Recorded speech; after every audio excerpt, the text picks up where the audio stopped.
විශ්වයේ ආරම්භය මමයි. අවසානයද මමයි. දෙව් මිනිසුන්ගේ කුණ්ඩලිනී ශක්තියද මමයි. රූපයක් නැති විශ්ව මාතාව මමයි. හින්දුන්ගේ ආදි පරාශක්තිය මමයි. මේ මගේ කතාවයි. ආයුබෝවන් යාළුවනේ, අද මම කතා කරන්න යන්නේ ඔබ අප සියලු දෙනාටම ප්‍රශ්නයක් වෙලා තියෙන මෙන්න මේ පැටලුම් සහිත හින්දු ආගම ගැනයි. පෞද්ගලිකව මමත් බෞද්ධයෙක්. නමුත් අන්‍ය ආගම් පිළිබඳව හොඳ අවබෝධයක් තබා ගැනීම අපේ ජීවිතයට වටිනවා. හින්දු ආගම සහ හින්දු ආගමේ ආරම්භයත් ඒ වගේම අපි සියලු දෙනාම වන්දනා කරන සියලු ආගමිකයන්ම වන්දනා කරන මෙන්න මේ විශ්ව මාතාවත් අතර තිබෙන හින්දු ආගමත් අතර තිබෙන සම්බන්ධතාවය පිළිබඳවයි මම අද ඔබත් එක්ක කතා කරන්න යන්නේ. විවිධ ආගම්වල තියෙන විශ්වයේ නිර්මාණය පිළිබඳ සංකල්ප අපට විග්‍රහ කිරීමට හැකි වුවත් ඒවා පිළිගැනීම බොහෝ සෙයින් අසීරුයි. මන්ද බුදුදහමේ සහ හින්දු ආගමේ විශ්වයේ ආරම්භය පිළිබඳව ඇති සංකල්ප ගත්තම ඒවා එකිනෙකට පරස්පර විරෝධී මත දෙකක් තමයි තියෙන්නේ. ඒ වගේම විද්‍යාත්මක පැත්ත ගත්තොත් ඊට බොහෝ සෙයින් පරස්පර විරෝධී මතයක් තමයි විද්‍යාව පැතිකඩෙන් තියෙන්නේ. බුදුදහම සමග සමීප සබඳතාවක් පවත්වන සහ බුදුන් වහන්සේ සිද්ධාර්ථ අවධියේදී ඒ කිඹුල්වත් නුවර පවා වන්දනා කළේ හින්දු දර්ශනය නිසා මෙන්න මේ හින්දු දර්ශනය පිළිබඳව අපි දැනගෙන සිටීම අත්‍යවශ්‍ය කාරණාවක්. අන්න ඒ නිසා තමයි අද ඔබට මම මෙම හින්දු දහමේ විශ්වයේ ආරම්භය සහ විශ්වයේ විකාශනය පිළිබඳව ඔබට ගෙන එන්නේ. බුද්ධ කාලීන ಭಾರತය ගත්තම හින්දු දර්ශනය බොහෝ සෙයින්ම වෙනස් වෙලා තියෙනවා. මොකද ඊට හේතුව තමයි බ්‍රාහ්මණයන් විසින් පාලනය කළ මෙම හින්දු දර්ශනය බ්‍රාහ්මණයන් විසින් තමාට වාසිදායක වන ලෙස තමයි සකසාගෙන තිබුණේ. ඔවුන් කාන්තාවන් පහත් කොට දැක්වුවා. එමෙන්ම මිනිසුන් කුල වශයෙන් බෙදා දැක්වුවා. ඉතින් ඔබ උසස් පෙළ බෞද්ධ ශිෂ්ටාචාරය හදාරපු ශිෂ්‍යයෙකු නම් ඔබ මෙය හොඳින්ම ඉගෙනගෙන ඇති. බ්‍රාහ්මණයන් විසින් හින්දු දර්ශනය තුළ කාන්තාවන් පහත් කොට දැක්වුවද මේ හින්දු දර්ශනය ආරම්භ වී ඇත්තේම කාන්තාවක්ගෙන් බව ඔබට මෙම කතාව ඉදිරියේදී දැනගත හැකි. ඔබ ඇතැම් විට ශ්‍රී ලාංකික හින්දු පුද්ගලයෙකු හෝ ශ්‍රී ලාංකික බෞද්ධයෙකු හෝ ඉන්දියානු පුද්ගලයෙකු විය හැකි. නමුත් ඔබ දන්නවාද හින්දු දර්ශනය ඇතැම් තැන්වල බොහෝ සෙයින් වෙනස් වෙලා තියෙනවා. කියන්නේ මේ හින්දු දර්ශනය ආරම්භ වීම සහ විශ්වයේ ආරම්භය පිළිබඳ විවිධ මතවාද තිබෙනවා. නමුත් සැබෑම මතවාදයයි මා අද ඔබට ගෙන එන්නේ ඉන්දියාවේ ප්‍රකටම මතවාදයයි. සමාවෙන්න අද මම කතාව ගෙන එන්නේ මගේ මතකයෙන්. අන්න ඒ නිසා ඇතැම් විට මට සමහර තැන් ගොත ගැසෙන්නට පැටලෙන්නට පුළුවන්. ඊට සමාව මා ඉල්ලනවා මාකණ්ඨේය පුරාණය තුල සඳහන් කරුණු ඇසුරුනුයි අද මා ඔබට මෙම තොරතුරු ගෙන එන්නේ. මොකක්ද මේ මාකණ්ඨේය පුරාණය කියලා කියන්නේ? මාකණ්ඨේය පුරාණය කියලා කියන්නේ මාකණ්ඨේය ඍෂිතුමා විසින් මෙන්න මේ සිදුවීම් සිදුවන අතරතුරේම ලියවූ ග්‍රන්ථයක්. අන්න ඒ ග්‍රන්ථයේ එක් පරිච්ඡේදයක් වන දේවී පුරාණ කොටසේ තමයි මෙන්න මේ කරුණු සියල්ල සඳහන් වෙලා තියෙන්නේ. ඒ කියන්නේ හින්දු ආගම ආරම්භය විකාශනයේ මේ සියල්ලම විශ්ව මාතාවගේ ආරාධනයට අනුව මාකණ්ඨේය ඍෂිතුමා විසින් රචනය කරන ලද මාකණ්ඨේය පුරාණයේ දේවී පුරාණ කොටසෙහින් තමයි අද ඔබට මම මූලාශ්‍ර වශයෙන් මෙම කතාව රැගෙන එන්නේ. මෙම සිදුවීම් සිදුවන මොහොතේම රචනය වුණු මාකණ්ඨේය පුරාණයේ සඳහන් මෙන්න මේ හින්දු ආගමේ ආරම්භයේ විකාශනයේ කතාවට එහෙනම් අද අපි යමු. හින්දු ආගමේ ප්‍රධාන දෙවියන් කවුද? ඔබ කියයි බ්‍රහ්ම හෝ විෂ්ණු ශිව. නමුත් මේ තුන් දෙනාගෙන් කිසිදු දෙවි කෙනෙකු හින්දු ආගමේ ප්‍රධාන දෙවියන් නොවේ. එහෙනම් කවුද?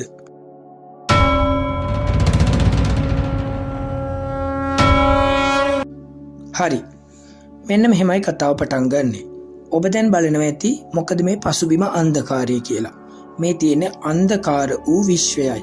කියන්නේ විශ්වයේ ග්‍රහ වස්තු කිසිවක් නොමැති කාලේ තිබූ විශ්වය මෙයයි. මෙන්න මේ අන්ධකාරය විශ්වය තුල කිසිදු දුහවිල්ලක්වත් තිබුණේ නැහැ. නමුත් එකම එක දෙයක් පමණක් තිබුණා. අන්න ඒ දේ තමයි විශ්ව ශක්තිය. මෙන්න මේ විශ්ව ශක්තිය කියන දෙයට ස්ත්‍රී ස්වරූපයක්වත් පුරුෂ ස්වරූපයක්වත් නැහැ. මොකද විශ්ව ශක්තිය කියලා කියන්නේ රූපයක් නැති, ස්වරූපයක්, ලිංග ભેදයක් නැති ශක්තියක් පමණයි. නමුත් මෙන්න මේ විශ්ව ශක්තියට සිටීමේ හැකියාව තිබෙනවා. ඒ වගේම මහා බලගතු ශක්තිය තිබෙනවා. ඉතින් මේ විශ්ව ශක්තිය දිනක් මේ අත දෝලණය වන්නට වුණා. මේ විශ්ව ශක්තියේ රෞද්‍ර ස්වරූපය කාලි ශක්තිය ලෙසයි සඳහන් වන්නේ. දැන් ඔබ බලනවා ඇති කාලි යනු පාර්වතී දේවියගේ ස්වරූපයක්නේ. එතකොට කාලි ශක්තිය කියන දේ පාර්වතී දේවියට ලැබීමට පෙර කාලි කියන ශක්තියත් විශ්වයේම අඩංගු ශක්තියක්. අන්න ඒ ශක්තිය මේ විශ්වයේ තිබුණා. අන්න ඒ රෞද්‍ර ශක්තිය තමයි මෙන්න මේ විදිහට තාණ්ඩවයේ යෙදුණා කියලා තමයි Hindu ආගමේ සඳහන් වන්නේ. මෙන්න මේ වැදගත්ම දේ හොඳින් ඔළුවේ තබා ගන්න. Hindu ආගමට අනුව විශ්ව ශක්තිය ලෙස නෙවෙයි හඳුන්වන්නේ. ඒකට කියන්නේ ආදි පරාශක්තිය. ඒ කියන්නේ අපි විශ්ව මාතාව කියවට Hindu අය කියන්නේ ආදි පරාශක්ති මාතාව. ඒ හොඳින් මතකයේ තබා ගන්න.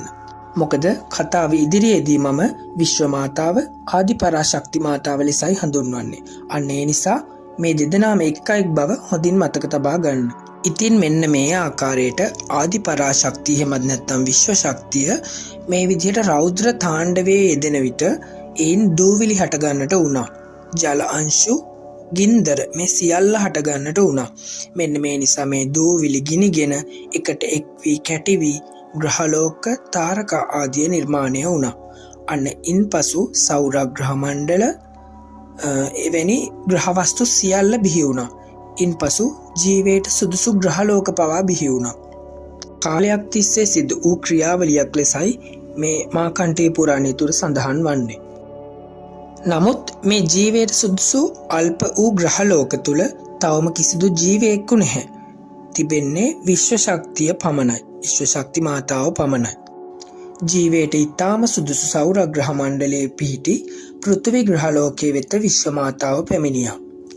ඉතින් මේ පෘථිවි ග්‍රහලෝකයේ ඉහළම ස්ථානයේ ලෙස එවකට පැවතුණු හිමාල කන්දට පැමිණි මෙම විශ්ව මාතාව ප්‍රථම ජීවය නිර්මාණය කිරීමට සැරසුණා. ඔබ හොඳින්ම මතක තබා ගන්න විශ්ව මාතාව එහෙමත් නැත්නම් මේ ආදි පරාශක්ති මාතාවට රූපයක් ශරීරයක් නැහැ. ඒට තිබෙන්නේ සෙවණැල්ලක් වැනි රූපයක්. ඒ කියන්නේ පෙනී ඉන්නේ සෙවණැල්ලක් වැනි කළු පැහැති යමකින්. මින් පසු ඇය පෘථිවියේ ප්‍රථම ජීවය නිර්මාණය කිරීමට හිමාල කන්දේදී සැරසුණා. එතුමිය ප්‍රථමයෙන්ම ශිව දෙවියන් නිර්මාණය කළා. ශිව යනු අර්ධ මනුෂ්‍ය, අර්ධ දිව්‍ය සහ අර්ධ යක්ෂ කියන ත්‍රිත්වයෙන්ම සමන්විත දෙවි කෙනෙක්. අන්න ඒ නිසා එතුමා මහා දෙවියන් ලෙස දක්වන්නේ. යක්ෂයන්ටද මනුෂ්‍යයන්ටද දෙවියන්ටද දෙවියන් ශිව දෙවියන් ලෙසයි සඳහන් වන්නේ. මින් පසු රූපයක් නැති ආදි පරාශක්ති මාතාව විසින් විෂ්ණු දෙවියන්ද බිහි කළා. ශිව දෙවියන්, විෂ්ණු දෙවියන් සහ මේ බිහිවන සියලු දෙවිවරුන් මේ ආදි පරාශක්ති මාතාව යනු තමන්ගේ මව ලෙස හොඳින්ම දන්නවා. මන්ද මේ සියලුම ශක්තියන් විශ්ව මාතාවගේ අංශුවක් නිසා. ආදි පරාශක්ති මාතාවට නමස්කාර කළ විෂ්ණු දෙවියන් සහ ශිව දෙවියන්ට මනුෂ්‍ය ලෝකයේ හිමාල කන්දේ පාලනයත්, ඒ වගේම විෂ්ණු දෙවියන්ට වෛකුන්ත ලෝකයේ සම්පූර්ණ ජලයෙන් යට වූ වෛකුන්ත ලෝකයේ පාලනය කිරීමටත් ආදි පරාශක්ති මාතාව සැලසුම් කර දුන්නා. ඔබ හොඳින් මතක තබා ගන්න මෙම රූප රාමුවල පෙන්වන ලෙස බ්‍රහ්ම දෙවියන් හෝ මෙම දෙවිවරුන්ගේ බිරින්දෑවරුන් තාම නිර්මාණය වී නැහැ. මොකද තාක්ෂණයෙන් මට මෙම රූප සකසා ගැනීමේදී යම් යම් අපහසුතාවලට ලක්වීමට සිද්ධ වුණ නිසා විෂ්ණු දෙවියන් වෛකුන්ත ලෝකයේ පාලනය බාරගත්තා.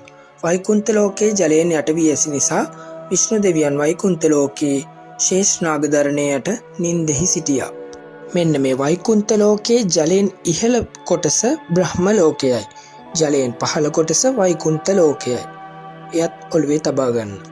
මෙලෙස වෛකුන්ත ලෝකයේ නින්දේ සිටි විෂ්ණු දෙවියන්ගේ පෙකණියෙන් නෙළුම් දණ්ඩක් ඉහළට මතු වුණා. මෙන්න මේ නෙළුම් දණ්ඩ ජලයෙන් ඉහළට ගොස් නෙළුමක් පිපෙන්නේ. අන්න ඒ නිසා මේ ජලයෙන් ඉහළට ගියා. මේ ජලයෙන් ඉහළට ගිය නෙළුම බ්‍රහ්ම ලෝකයට ගොස් බ්‍රහ්ම ලෝකයේ විකසිත වුණා. දැන් මෙන්න මේ බ්‍රහ්ම ලෝකයේ විකසිත වුණ නෙළුම් මලෙන් බ්‍රහ්ම දෙවියන් උපන්නා. බ්‍රහ්ම දෙවියන් විශ්ව මාතාවටද නමස්කාර කරා. බ්‍රහ්ම දෙවියන්ට හිස් 3ක් ලෙස ඔබ දැක තිබුණත් බ්‍රහ්ම දෙවියන් ඉපදෙන මොහොතේදී බ්‍රහ්ම දෙවියන්ට හිස් 4ක් තිබුණා. පසු කාලයකදී බ්‍රහ්ම දෙවියන් තමා අනෙක් දෙවරුන්ට පෙර උපන් බව පැවසූ අතර ඊට කෝප වූ ශිව දෙවියන් බ්‍රහ්ම දෙවියන්ගේ මානය සහිත 4 වෙනි හිස ගලවා දැමුවා. ඉන්පසු මානයෙන් තොර වූ බ්‍රහ්ම දෙවියන් සියලු වර්ධට සමාව ලබා ගත්තා. ඔන්න දැන් හින්දු ආගමේ ප්‍රධාන දෙවියන් තිදෙනා වන බ්‍රහ්ම විෂ්ණු ශිව නිර්මාණය වී හමාරයි. මොවුන් ත්‍රිමූර්තිය ලෙස හඳුන්වනවා. මෙන්න මේ ත්‍රිමූර්තිය නිර්මාණය වූ නිසා නැවත පෘථිවියට පැමිණි විශ්ව මාතාව මොවුන්ට එතනට පැමිණි ලෙස අනකර සිටියා. ඉන්පසු පැමිණි මෙම ත්‍රිමූර්තියට වගකීම් පැවරීම සහ බිරින්දාවරු ලබා දීම සිද්ධ වුණා. බ්‍රහ්ම දෙවියන්ට මෙතැන් පටන් ජීවීන් නිර්මාණය කිරීමේ වගකීම පැවරුවා. කුසල් අකුසල් අනුව ජීවීන් නිර්මාණය කළ යුත්තේ බ්‍රහ්මයි. බ්‍රහ්ම දෙවියන්ට සරස්වතී දේවිය බිරිඳ ලෙස නිර්මාණය කර දුන්නා. විෂ්ණු දෙවියන්ට ජගත පාලක තනතුර ලබා දුන්නා. බ්‍රහ්ම දෙවියන් විසින් නිර්මාණය කරන ජීවීන්ගේ පාලනය විෂ්ණු දෙවියන්ට ලබා දුන්නා. විෂ්ණු දෙවියන්ගේ පතිනිය ලෙස මහා ලක්ෂ්මි දෙවඟන ලබා දුන්නා. ලක්ෂ්මි දේවිය කිරි සමුදුර කළඹන විට විෂ්ණු දෙවියන්ට හමු වූ බව ඔබාසා ඇත. ඒ සිදුවන්නේ ලක්ෂ්මි දේවිය පසු කලෙක දෙවන වරට උපත ලබන උපත අවස්ථාවක වෙනම කතාවකය. ශිව දෙවියන්ට පවරන තනතුර සහ බිරිඳ ඒ ගැන කතා කිරීමට පෙර විෂ්ණු සහ බ්‍රහ්ම ගැන මඳක් සොයා බලමු. බ්‍රහ්ම දෙවියන් විසින් ජීවීන් නිර්මාණය කරන අතර කුසල් අකුසල් අනුව උන්ව නිර්මාණය කරයි. මිනිස් සත්ව යන කොට්ටාශ නිර්මාණය කරයි. එම නිර්මාණය කරන මිනිසුන්ට දැනුමින් ඒ වගේම කලාවෙන් පෝෂණය කිරීම සරස්වතී සතු වගකීමයි. බ්‍රහ්ම දෙවියන්ගේ මුඛයේ සරස්වතී දේවිය වාසය කරයි. සරස්වතී මන්ත්‍රවල බ්‍රහ්ම මුඛවාසිනී යන්න යොදාගෙන තිබෙන්නේ අන්න ඒ නිසායි. බ්‍රහ්ම සහ සරස්වතී දෙදෙනාගේම වාහනය හංසයයි. බ්‍රහ්ම නිමැවූ ලෝකයේ දුෂ්ට ක්‍රියාකාරකම් සිදුවන විට විෂ්ණු දෙවියන් පහළ වෙයි. ජනතාවට ධනය සෞභාග්‍ය උදා කර දීම ලක්ෂ්මි දේවියගේ වගකීමයි. එමෙන්ම විෂ්ණු දෙවියන් ජනතාව වෙනුවෙන් පහළ වන විට ලක්ෂ්මි දේවියද පහළ වේ. මෙන්න මේ විෂ්ණු දෙවියන්ගේ කුරු, මත්ස්‍ය, ඉබි සහ රාම ක්‍රිෂ්ණ අවතාර අනේවාට උදාහරණ ලෙස දැක්විය හැක. දැන් අපි යමු නැවත කතාවට. මෙලෙස විෂ්ණු දෙවියන්ට සහ බ්‍රහ්ම දෙවියන්ට වගකීම් සහ බිරින්දාවරුන් පැවරූ පසු ශිව දෙවියන් ඉතුරු වී ඇත. ඉන්පසු ශිව දෙවියන්ට වගකීම් පැවරීම ආරම්භ විය. ශිව දෙවියන් මහා දෙවියන් බව දක්වන ආදි පරාශක්ති මාතාව ශිව දෙවියන්ගේ වගකීම ලෙස මරණයෙන් අන්තය ලබා දී ඇත. එනම් ශිව දෙවියන් මේ සියලු දෙවිවරුන්ගේ ශක්ති ධාරණය කරගෙන සිටි. විශ්වය හා විශ්වයෙන් අන්තය ඔහු නියෝජනය කරයි. ඔහුට විශ්වය විනාශ කිරීමට තරම් ශක්තියක් ඇති බව එතුමිය පවසයි. එමෙන්ම දිව්‍ය මනුෂ්‍ය යක්ෂ යන සියලුම දෙනාට යෝගී ශක්තිය ලබා දීම ශිව සතු වගකීමයි. නමුත් ආදිපරාශක්ති මාතාව විසින් තවදුරටත් කියා සිටින්නේ ශිව දෙවියන්ට මේ සියලු ශක්ති හිමිවන්නේ එතුමාගේ බිරිඳ එතුමා සමග සිටින විට පමණක් බවයි. යම් හේකින් බිරිඳ ශිව දෙවියන්ගෙන් ඉවත් වුවහොත් ඒ අවස්ථාවේම ශිව දෙවියන් යනු සාමාන්‍ය යෝගී පුද්ගලයෙක් පමණක් බව තවදුරටත් කියා සිටි. මේ ඇසූ අනෙක් දෙවිවරුන් 4 දෙනා පුදුමයට පත්වෙයි. ඉන්පසු ආදිපරාශක්තියගෙන් ඔවුන් මෙලෙස අසයි. ශිව දෙවියන්ට මෙතරම් බලයක් ලබා දීමට තරම් එතරම් ශක්තිවන්ත දෙවඟන කවුද? මෙලෙස ඔවුන් ප්‍රශ්න කරයි. ඒ තරම් ශක්තිවන්ත, ඒ තරම් බලවන්ත මේ විශ්වයේ සිටින දේවතාවිය කවුද? ඔබ නිර්මාණය කරන ඒ දේවතාවිය කවුද? එයට පිළිතුරු දෙන විශ්ව මාතාව එසේත් නැතිනම් ආදිපරාශක්ති මාතාව රූපයකින් තොරව සිටි විශ්ව මාතා ස්වරූපයෙන් මිදී රූපයක් ධාරණය කර ගනී. ඉන්පසු එම රූපය දෙවඟනක් බවට පත්වේ. මෙන්න මේ දෙවඟන ශක්තිය දෙවඟන ලෙස එයම නම් කර ගනී. ඉන්පසුව ශිව දෙවියන්ගේ බිරිඳ මමම වෙමි. එතරම් උත්තරීතර දෙවඟන මමම වෙමි එයම කියයි. මමයි විශ්ව මාතාගේ ආදි පරාශක්තිය. මම ශිවගේ පතිනිය ලෙස උපදිමි. මම ශක්තිය. ශිව හා ශක්තිය. ශිවගේ ශක්තිය මමයි. ඉතින් ඔන්න ඔය විදියට විශ්වයේ පවතින මහා ශක්තිය වන විශ්ව ශක්ති මාතාව ආදි පරාශක්තිය ශක්තිය දෙවඟන ලෙසින් ශිව දෙවියන් සමග විවාහපත් වනවා. සැබෑ වශයෙන්ම ගතහොත් ශිව යනු ශක්තියයි, ශක්තිය යනු ශිවයි. මේ දෙදෙනාම එක් අයෙකු වැනි. ශිවගේ ශක්තිය නැති තැන නැත. අන්න ඒ නිසයි හින්දු දර්ශනය තුළ සොබා දහමේ පැවැත්මට ස්ත්‍රී පුරුෂයා කියන දෙපාර්ශ්වයම අවශ්‍ය බව පැවසෙන්නේ. අන්න එයයි මේ හින්දු ආගමේ අර්ධනාරීශ්වර ස්වරූපයෙන් පෙන්නුම් කරන්නේ. ඔබ මෙම අර්ධනාරීශ්වර රූපය ඇතැම් චිත්‍රපටවල පවා දැක තිබෙන්නට ඇත. මින් පසුව බ්‍රහ්ම දෙවියන් විසින් සරස්වතී දේවිය සමග ප්‍රථම ලිංගික සහවාසයෙන් පුත්‍රයෙකු බිහි කරනවා. මොහු දක්ෂ ප්‍රජාපති දක්ෂ.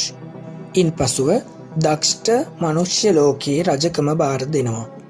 දක්ෂට සරස්වතී දේවියගේ සහ බ්‍රහ්ම දෙවියන්ගේ සහවාසයෙන් එක් වූ දරුවෙක් නිසා ඔහුට දිව්‍ය ශක්තියකුත් හිමි. මින් පසු බ්‍රහ්ම දෙවියන් විසින් ඕපපාතිකව ප්‍රථමයෙන්ම ජීවීන් මවනු ලබනවා. ඉන් පසුව කුසල් අකුසල් අනුව ඒ ජීවීන්ගේ එක්වීම තුළින් දරුවන් බිහි කිරීම ආරම්භ වනවා. විෂ්ණු සහ ලක්ෂ්මී දේවිය ජගතය පාලනය කරනවා. මිනිසාට අසීරු කාලවලදී විවිධ ස්වරූපවලින් පහළ වනවා. උදාහරණයක් ලෙස ක්‍රිෂ්ණ රාම වැනි අවස්ථා. විෂ්ණු බ්‍රහ්ම ශිව ප්‍රධාන දෙවිවරුන් තුන් දෙනා වන ත්‍රිමූර්තිය බවට පත්වනවා. එමෙන්ම මෙම දෙවිවරුන් තිදෙනාට අනිත්‍යක්ෂ, දිව්‍ය සහ මනුෂ්‍ය යන ප්‍රජාවගේ ප්‍රශ්නවලට සටන් කිරීමට නොහැකි ලෙස නීතියක් විශ්වමාතා විසින් පනවනවා. මොවුන් තිදෙනා සහෝදරයන් වන විට ත්‍රිදේවීන් තිදෙනා සහෝදරියන් බවට පත්වනවා. ලක්ෂ්මී, සරස්වතී සහ ශක්ති. එතකොට පාර්වතී කියන්නේ කවුද? ඔබට ප්‍රශ්නයක් ඇති. අන්න ඒ ප්‍රශ්නයට පිළිතුර මේ කතාවේ ඉදිරියේදී ඔබට දැනගැනීමට හැකි. පාර්වතී යනු ශක්තිය නොවේ. මේ ආකාරයට ශිව සහ ශක්ති ඉතා ආදරයෙන් තමයි ජීවත් වෙන්නේ. ලොව ඇති පිවිතුරුම ආදර කතාව ලෙස ශිව ශක්තිය ආදර කතාව ප්‍රකට වන්නට පටන් ගන්නවා. නමුත් මෙම දිව්‍යමය ආදර කතාවටද දුෂ්ටයෙකු සිටිනවා. ඒ ප්‍රජාපති දක්ෂ. විශ්වයේ නිර්මාතෘවරිය වූ ආදිපරාශක්ති මාතාව ශිව සමග විවාහ වී සිටියත් දක්ෂ රජු ශිව සමග සිටින්නේ ඉතා දැඩි කෝපයකිනුයි. ඊට හේතුව වන්නේ තම පියා වූ බ්‍රහ්මගේ එක් හිසක් ශිව දෙවියන් විසින් ගලවා දැමූ නිසයි. රජතුමාගේ පියාණන් වූ බ්‍රහ්ම ශිව දෙවියන්ටත් බයයි යයි සිතයි. මිනිසුන් සිතන නිසයි දක්ෂ ශිවට වෛර බඳින්නේ. ශිව වැනි මහා බලවතෙකු සමග සටන් කිරීමට දක්ෂට කායික ශක්තියක් හෝ දිව්‍යමය ශක්තියක් නොමැති බවත්, විශ්වයම රචනා කරන විශ්වයේ නිර්මාතෘවරිය ශිව සමග සිටින නිසා දක්ෂට කිසිවක් කළ නොහැකි බව ඔහු හොඳින්ම දන්නවා. ඔබ හොඳින් මතක තබා ගන්න. මේ විශ්ව මාතාව මේ සිදුවන සියලු දෙයක්ම හොඳින්ම දන්නවා. අන්න ඒ නිසා මෙය දන්න තවත් පුද්ගලයෙකු සිටිනවා. ඒ තමයි මාකන්ටේය ඍෂිතුමා. ත්‍රිමූර්තිය පවා නොදන්නා රහස්, ත්‍රිදේවීන් පවා නොදන්නා රහස් මාකන්ටේය ඍෂිතුමා විසින් මේ කතාවට මැදිහත් නොවී ඔහු රචනා කරමිනුයි මේ වෙනවටත් තියෙන්නේ. මේ රචනා වන්නේද විශ්ව මාතාව, එහෙමත් නැත්නම් ආදිපරාශක්ති, එහෙමත් නැතිනම් දැන් ශක්තිය දෙවඟන ලෙස ඉපදී සිටින මේ දෙවඟනගේ උපදෙස් පරිදිමයි. මාකන්ටේය ඍෂිතුමා මේ සියලු සිදුවීම් දැන සිටියත් ඔහු මේ කතාවේ ශිවට හෝ කිසිවෙකුට මේ කතාව ප්‍රකාශ කිරීමට යන්නේ නැහැ.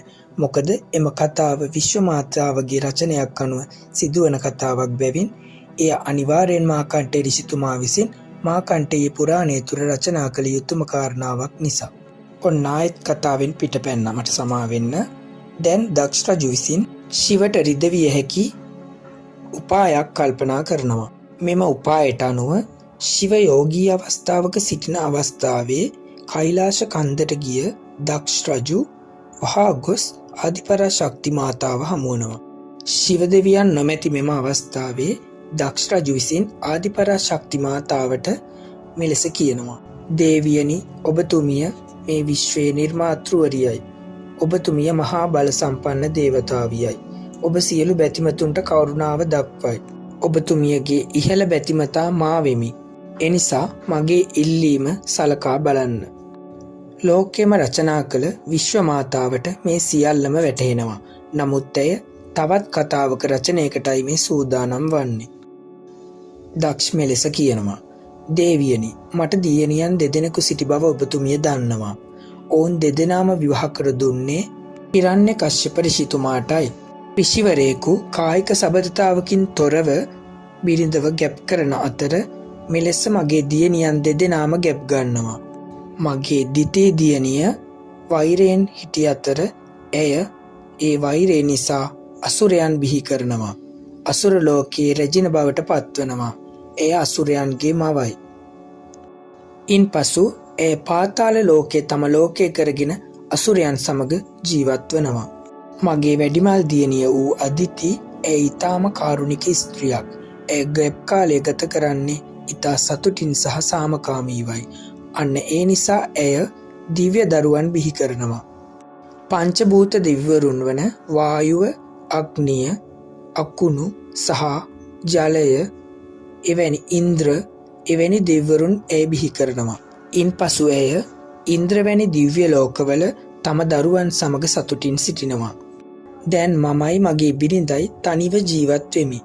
අන්න ඒ නිසා ඔබතුමියට හැකිනම් මගේ දියණිය ලෙස උපදින්වායි දක්ෂ විසින් ආදිපරාශක්තිය වෙත ආරාධනා කරනවා. නමුත් මගේ මේ ආරාධනය ශිව හෝ වෙනත් ත්‍රිමූර්ති දෙවියන් හෝ වෙනත් කිසිවෙකු දැනගත යුතු නැත. මෙම රහස දන්නේ ඔබතුමියයි මායි පමණි. මගේ බිරිඳවත් මෙම රහස දැනගත යුතු නැත. වෙන කිසිවක් කළ නොහැකි තැන ශක්ති මාතාව දක්ෂගේ මෙම යෝජනාවට කැමති වෙනවා. කිසිවක් නොදන්නා ශිව යෝගීව සිටින අවස්ථාවේ එතුමිය තම ශක්ති ශරීරයෙන් චුත වීමට පටන් ගන්නවා. ප්‍රජාපති දක්ෂ මම ඔබගේ දියණිය සති ලෙස උපදින්නම්. නමුත් එවිට මගේ ආදිපරාශක්තිය ශක්තිය යටපත් වේ. නමුත් ඔබ දිනක දියණියට නිග්‍රහ කරයිද? එවිට මා ආදිපරාශක්තිය ලෙස පෙනී සිටිමි. ඔබෙන් ඉවත් වෙමි.